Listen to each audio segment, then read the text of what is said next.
Let's return to This Week in America. Here's your host, Rick Bratton.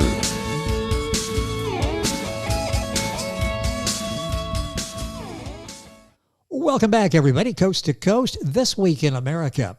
The gripping, critically acclaimed science fiction thriller Gladiator Bots, the graphic novel by Kevin E. Allison, is the story of a man who hates technology and is forced to fight gladiator bots. But the more he wins, the less human he becomes. Jericho must face off against his nemesis, Dommick Everbleed, in order to save the kingdom and the beautiful and vivacious Princess Halation from his tyrannical takeover. But as his human parts continuously become replaced with machines, will Jericho become a hero or mind-controlled villain? Kevin E. Allison is an alumnus of UCLA's famed theater, film, television professional program, and he's our guest on This Week in America. Kevin, welcome to the program. Looking forward to our conversation today. Thank you for being with us. Likewise. Thanks for having me. I love the story that you've created, the world that you've created in your books. We'll talk about that in great detail. The video version, by the way, will have a QR code up there so you can go and you can get all the information on Kevin and the books and order that. We'll talk about that as we go through the program today. Kevin, you really do a wonderful job with this. Mentioned part of the UCLA program there. Talk about your interest in writing. How long have you been writing? Where did this start? Okay, well, been writing for at least 20 years or more. And it started with a friend of mine who visited me in college. He was starring in a national film by a critically acclaimed director, and he happened to bring a script. And it was the first time I ever read a script or looked at a script. And when I saw it and I saw how the writers were able to, with an economy of words, create a very cinematic picture in my mind, I said, this is something that I really, really want to do. So I had a passion for it immediately. And after that, I just started my journey with learning how to write screenplays. Or I was self-taught. I got books and tried to learn as much as I could. And I wrote a few scripts. And finally, I did something that amazed a few of my friends who were into film. And they were like, hey, we can make this into a movie. And long story short, I did a very micro-budgeted short film, full feature film that was critically acclaimed, took me around the world, went to a lot of film festivals, and it's actually playing on all platforms today. It's a movie called Love Swag. It's a romantic comedy. And at that point, I knew I had something, but I felt something was missing with my writing. I felt like I could go a little deeper. If I was self-taught, how much better would I be if I had some classical training? So that began my journey in going into film school. What an incredible story. I love Love Swag. Now, is that still available? Is that out there in some platforms? It's definitely available on all platforms, I think, except for Netflix. You can get it. And great little film, nice romantic comedy. Had a lot of people who love the film and still love it. And yeah, it's doing great for me. All of this information, you'll find the book information at his website, KevinEAllisonBooks.com. Allison is Allison. We've got the link on our website, thisweekinamerica.us. Information there, the QR code for the book we're talking about on the program today. I love the background on that. At some point in time, everybody needs to look at a screenplay and see exactly how that's all laid out. And you're talking about economy of words. That's really impressive, isn't it? There's not a lot of flowery language there. It's right to the point and gives you the direction you need. Yeah, it's so awesome how you can just take a few words and the way that you organize them can create that image. And there are a lot of great screenwriters out there, and I like to study them all and try to incorporate their style and to find my own voice and way to write. And I was blown away by how they were able to do it. And it is truly an art. I discovered that there are like maybe 3,000 different skill sets as a writer you would need to be really effective. And at the point I discovered that, I realized that I only knew like maybe 20 skill sets. So I embarked on a journey to learn as much as I can so that I could be the most effective writer. Along with vivid imagination and creativity that I have, it was quite a challenge to get to where I am now. And looking back, it was worth the journey. So yeah. And beautifully illustrated as well. We will talk about that. So you come up with this world that you've created in your mind, and now you have to try to express it. So we as readers can experience what you went through as an author in creating this, as a creator of this. Briefly, what's your educational background? I love, because those are all the building blocks that made Kevin Allison who he is today, this respected writer. Talk about the educational background that you had. Okay, so I went to a very well-renowned high school, Long Beach Poly, and from there I went to a historic Black college, Morehouse College in Atlanta, Georgia, where I studied English and history. And then from there I went to Penn State University, where I studied psychology and business. And at that point, I went to the graduate professional school at UCLA for the film, theater, television program, which is where I honed my skills and fine-tuned them. An amazing background, and using all those tools to do what he does so successfully today. Yes. Gladiator Bots is what we're talking about specifically, but so much more to Kevin, as we're talking about on the program. His website, by the way, kevineallisonbooks.com. That's on our website. You can link on directly. So how did Gladiator Bots come about? What's the story of the genesis of this book? Okay, so in our writing class, we had to come up with a story. And naturally, when you're in a class, you just want to, maybe learn something and just write something really quick to pass. However, in this particular class was like a broiler room of creative people who really had some great projects. And me writing was a task of trying to stay within a budget, because I told you previously I've done a micro-budgeted film. So when you're writing for micro budget, you kind of have to take into account settings, scenes, and all that stuff, so you don't have a expensive project. However, I felt free in this class to write however I felt, because I just knew that, okay, there's no budget in mind. Yes. And I came up with the Gladiator Bots, which was a cross between Gladiator and RoboCop, and set in the future. So I wanted to take it to a higher concept, so that's why you get the exchanging of body parts for mechanical parts. And it was just a process of just going through it over and over until I got to a higher concept of an idea. And I presented that to the class, and we would have an open session of, just a logic map of people critiquing or giving advice. And it could get heated in those discussions, but you take away from it a lot of different angles and things that you haven't considered in your perspective of writing. And you could either accept some of the criticisms or ideas or not. So I like to say that this story was honed in fire and brimstone. And here we have it, a great story. What is that like when you go into a room and everybody's creative, everybody is quick to give you an opinion? Do you sort of check the ego at the door as you go in that day and realize, I'm keeping an open mind, I'm not going to get irritated, and I'm going to maybe learn something from these people? What's that like? What's the proper mindset when you walk in so you can actually learn something and not be discouraged? Well, so since I was probably the only one that created or produced the film, needless to say, I was kind of cocky, not, arrogant, but as I discovered that my classmates were just as creative, it made me humble and realize that I can learn from everybody and not take things so personal, because we are creating art, and art is, something that could be, interpreted differently by every individual. So you can't take it personal. And you have to be a great listener. And I think in order to be great, you should be able to listen. And that's what I did. I just took something from everyone, and hopefully I gave them something that they can build on. And we honed a very good story, That story is Gladiator Bots that we're talking about. Now, when you presented it in your mind, was this a screenplay or was this a graphic novel? It was a screenplay, absolutely a screenplay.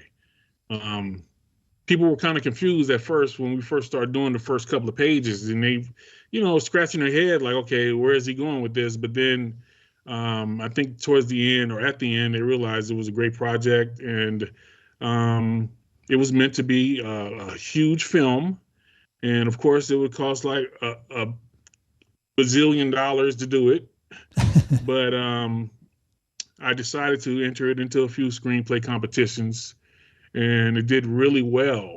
There was one competition that I entered it into, was sponsored by the Oscars, and it was an international screenwriting contest, and made it to the semis. And Fantastic. one of the judges reached out to me and said, "Hey, you have a great story. I try to get other judges on board with it. I know that it's not going to win, but just because it doesn't win doesn't mean it shouldn't be made into a film."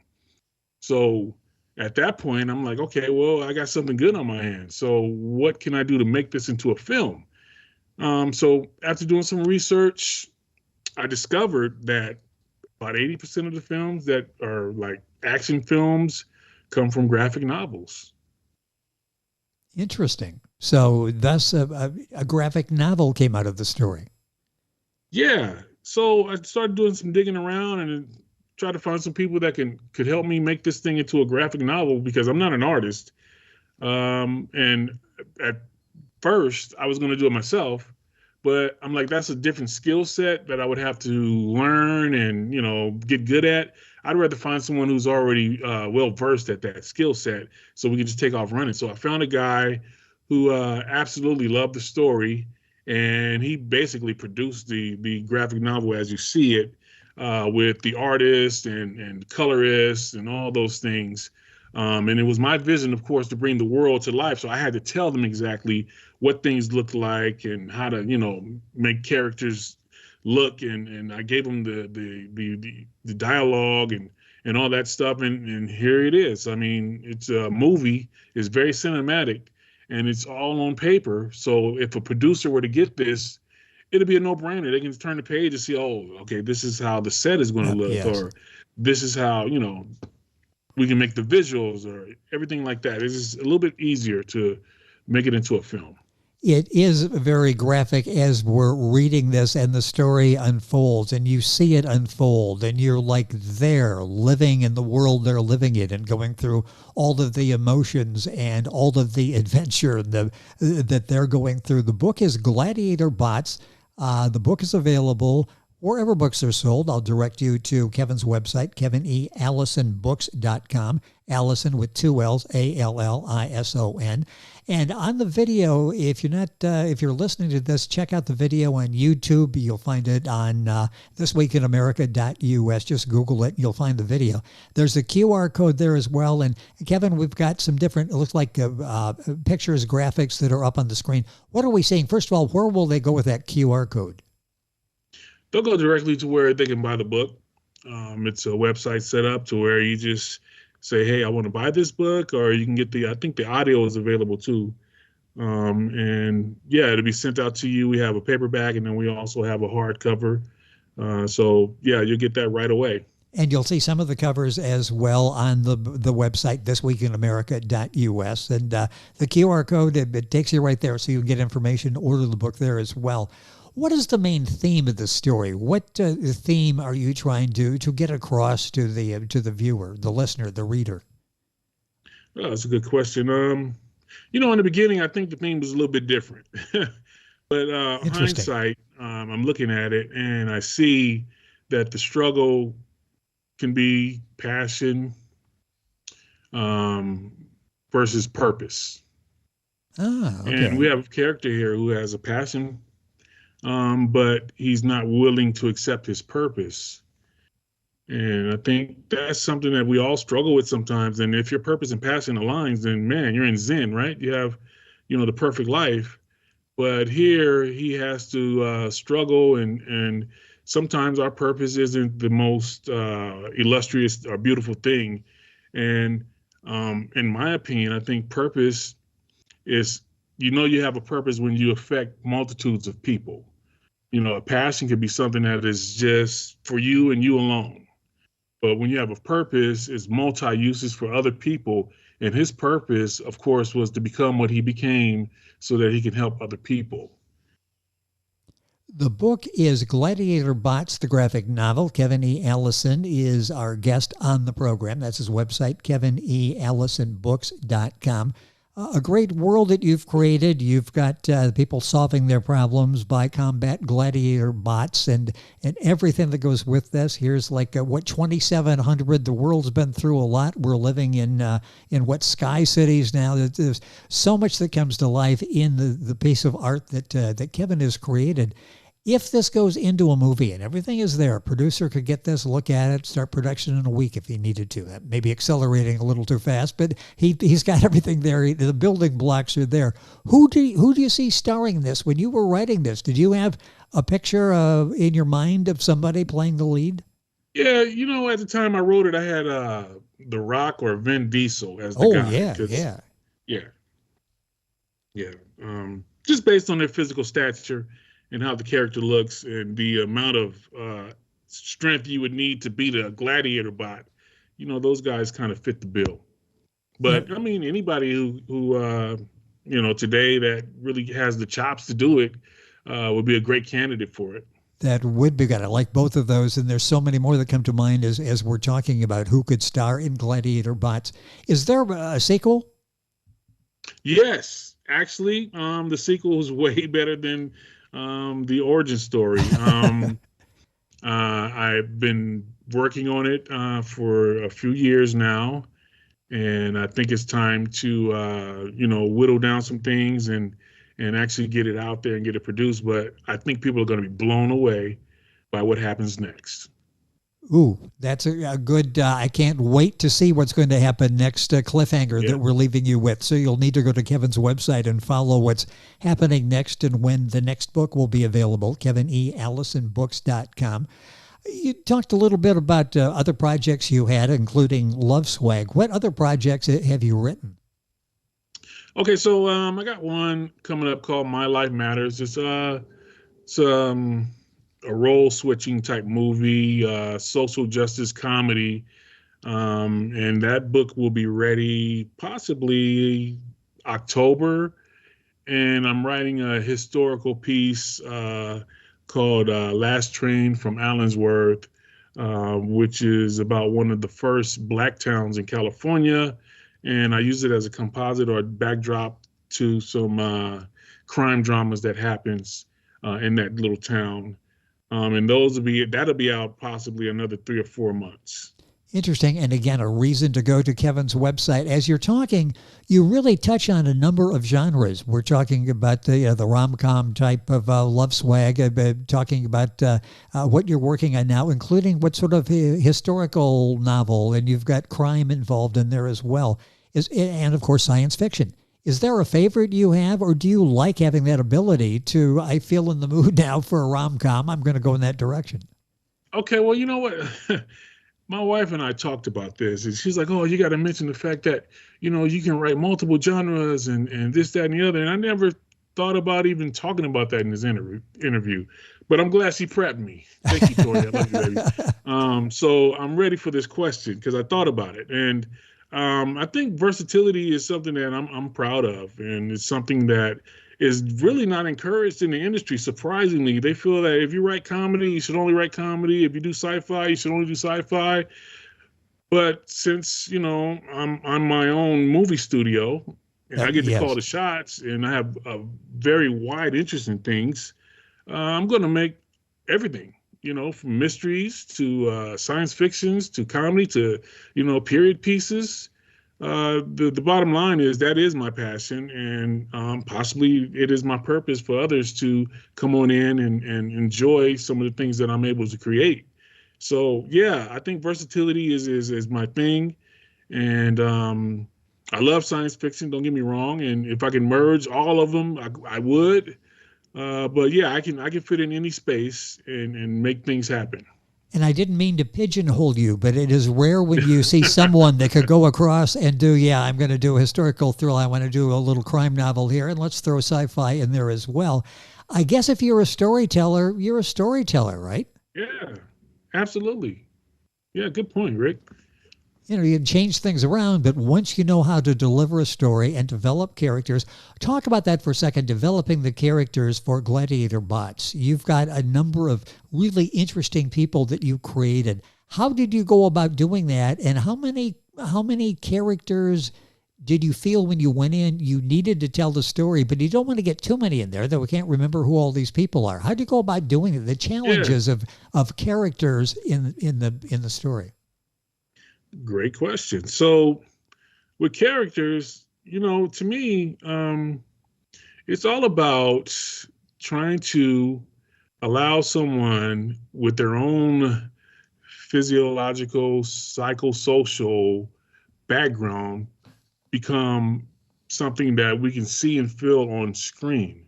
So when I do a character development, I actually create a backstory for them from when they were kids, their parents there or not there, education, economics, all that stuff really happens to these people before I even give them dialogue. Because if they have a real background and I have a sense that they've really lived this, then it's easier for me to even have dialogue for them. And the incredible thing about that, when you do it that way, your characters really come to life. Well, at least mine do. And sometimes I could be at the grocery store and they ask me a question about, what will I pay with? And it might be Jericho's voice I hear answering the question,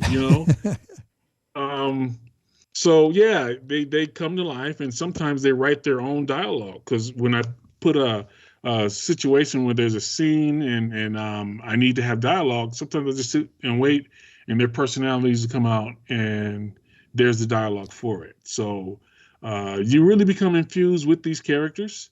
And there was one instance at home where my wife said I was so into, I guess, the characters that I woke up like screaming. I think she said I said Jericho, which I don't believe that really happened, but they become alive and well in your brain, and you just carry them with you until the story's over, and then they kind of go away. It's interesting because I've always thought it would be difficult once you get in that groove and you're telling the story and you've got this character and you're bringing in this character. How do you shut your mind off? You mentioned you go into the store. Maybe Jericho is going to come out while you're in the store. I would think it'd be very difficult to turn it off. And I guess you hear people talking about writer's block, and I'm more curious about the other side of that, is when you really can't shut it down.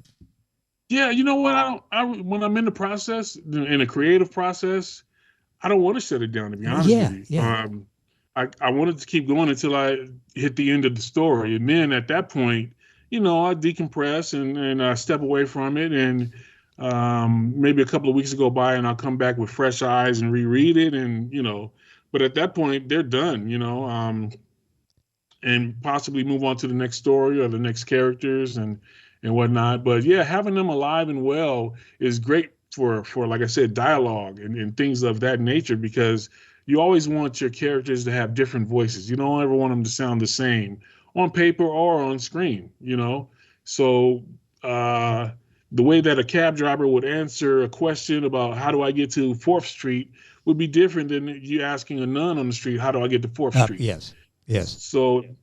So you kind of want that individuality and things of that nature. So yeah, I say let them exist, let them write their own dialogue, and then at some point when you shut them down, it's like you're finished with the story. So there's no more need for them to have the schizophrenic voice in your head. Yes, the time is going by so quick. I got to ask you one more question on process. Okay. Always fascinated talking to writers. Do you use an outline or not so much? Oh yeah, you got to have an outline. I rarely could do anything without an outline. The hero's journey is like one of the most classic outlines you can use, but there are other ones that other people use, and I've discovered other ones as well. But yeah, the classic outline for a film would probably be like the hero's journey. Mr. Campbell came up with a great concept, and according to him, it was something that was used all the way back to Greek times, and something that actually keeps people engaged. It's a formula. People go to the movies and they don't even know that they're expecting a formula, and if the formula doesn't go correctly, most of them walk out and say, I didn't like that film. Because maybe the writer missed the point or missed something that is in that hero's journey that should have been. Interesting. So it's like a roadmap for you, sort of It is. a GPS that will guide you so you don't miss stops along the way that are necessary to tell the story. Our guest on the program is Kevin E. Allison. That's important because his website is kevineallisonbooks.com, Allison with 2 L's. Link on by going to our website, thisweekinamerica.us.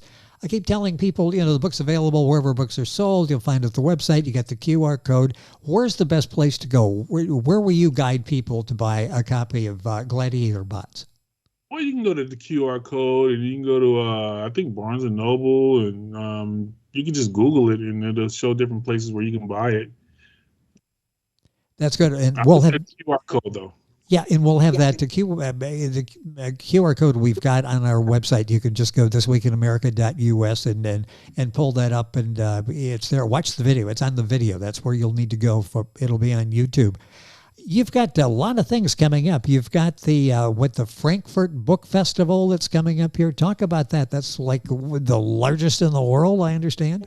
Yeah. So I get a call, and someone tells me they love the book and they'd love to feature it over at Frankfurt. And I'm like, okay, well, let me do some research on this. And the research I found was that it's the largest book fair in the world. And as a writer, I didn't even know that. But of course, I do screenplays. But anyway, long story short, I will be there. I think it's from October 15th through the 21st. We'll have a prominent spot selling this book. And I will be taking questions and also signing the book as well. So, yeah, Frankfurt, Germany. Dress warmly. That will be what an adventure that is going to be coming up in the mid part of October, the Frankfurt Book Fair 2024, largest in the world. Do you have some other events that are coming up? Yeah. We're doing the LA Comic-Con. That's going to be I think the 5th, 6th, and 7th, or it might be a day off. In LA, the LA Comic-Con at the Convention Center. It's the second largest Comic-Con. I think we're expecting 100,000 people to come through. I'll be there signing books, have a booth there, and we'll be giving away different type of memorabilia, and looking forward to meeting all the fans and all the newcomers that have never had a comic book in their hand and a graphic novel in their hand, and people that just want to meet and greet, and just looking forward to having fun that day. What a place to go and hang out for a while, the LA Comic Con. And when you're there, you'll have to look up Kevin, get his information, and talk with him about about Gladiator Bots. Social media. I got a few minutes here at the end. I want to direct people so they can find out what you're doing, where you're doing it, how they can be a participant in it. Social media. I'm assuming you're probably all over the place. Well, I was. So now I just do Instagram, and it's Gladiator Bots, one word, and it's on Instagram. Oh, well, that's simple enough. Good. Yeah, sometimes somebody's got like 20 things they're trying to get you to remember. Well, I'm going to do the Facebook. I had one account, but I'm going to start a new account for Facebook, and it'll probably be the same name, Gladiator Bots at Facebook. And whatever else I can get on, I'll do that as well. Well, it's been a pleasure having you with us. I was going to ask, what are you working on now? But you sort of told us as we go through all of the different projects, some of them 3-4 months away that Kevin was talking about. You can follow all that progression on his website, which is very simple, kevineallisonbooks.com. Kevin, this has been fun. Hopefully we can do this again. A lot of neat things coming up there. I'd like to be your travel agent. You've got LA Comic-Con and Frankfurt coming up and all sorts of things. And we're all going to go to trying to find Love Swag over the weekend. So we've got some video to watch as well. This has been fun. Thank you for joining us on the program. Thank you, Rick, for having me. It has been our pleasure, and I would like to thank KingPagesPress.com, the author's marketing consultant, for arranging our conversation today. Kevin, take care. Hopefully we'll check back in, see all the projects you've got coming up, and again, thank you for being with us. Take care, Kevin Allison. His website, simple, KevinEAllison.com. And you can find all this, the link on our website. You're listening to This Week in America, our website, thisweekinamerica.us. Back on today's program right after these messages. This Week in America is online. You can visit our website, thisweekinamerica.us. Scott Pinkerton, associate producer of This Week in America. Jay Anderson, segment producer. Ben Watson, webmaster. Otto Bechet, director of engineering and TV production. This Week in America produced and is a trademark of Blue Funk Broadcasting, LLC. For information on all of our guests and to listen to this week's show, our website again at thisweekinamerica.us. And I'm Sean Bratton, executive producer of This Week in America.